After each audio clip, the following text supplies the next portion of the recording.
ठेवूया. चला 4 तासाच्या नंतर भेटूया मंडळी. हे बघा मंडळी, 4 तासाच्या नंतर आपली डाळ अशी झालेली आहे.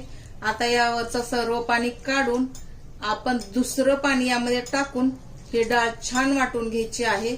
बारीक वाटून घ्यायची आहे, एकदम फाईन पेस्ट करायची आहे याची.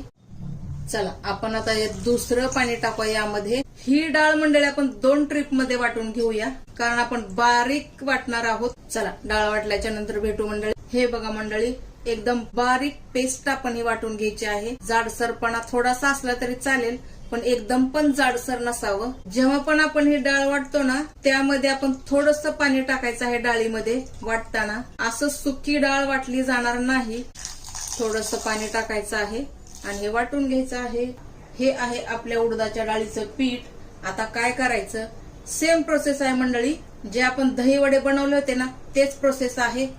पूर्ण छान फेटून घ्यायचं आहे. फेटून ह्याला छान हलकं करायचं आहे. चांगले 4-5 मिनिट देऊन ह्याला हलकं करून घ्या.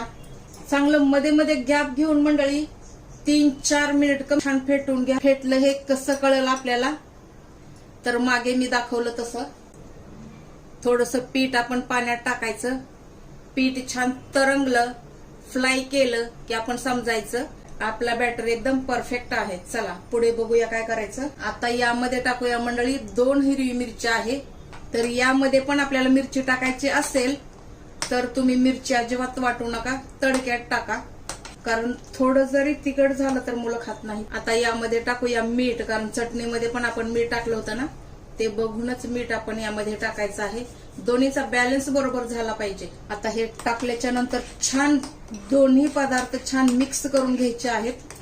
चला हे साईडला ठेवूया आणि तेल गरम करूया मंडळी. त्यामध्ये आपण आता तेल टाकायचं आहे मंडळी. तर तेल एवढं टाका की आपली वस्तू टाकल्यानंतर पटकन वरती येईल, तळाला नाही जाणार, याची पण काळजी घ्यायची आहे. तेल छान गरम होऊ द्यायचं आहे आपण. बघा मंडळी, तेल आपलं छान कडकडीत गरम झालेलं आहे. दोन्ही हात छान पाण्यामध्ये बुडवून आधी हात धुवून घ्या छान. त्यानंतर यामधलं थोडंसं पीठ आपण घ्यायचं आहे. साईज तुमच्या आवडीप्रमाणे करा मंडळी, तुम्ही किती करणार आहात ते. गॅस थोडा मीडियम ठेवायचा आहे आणि ह्याला असं होल पाडायचं आहे. होल पाडल्याच्या नंतर अलगद हे आपण तेलामध्ये टाकायचं आहे. स्टिक्की असतं ना उडदाचं पीठ,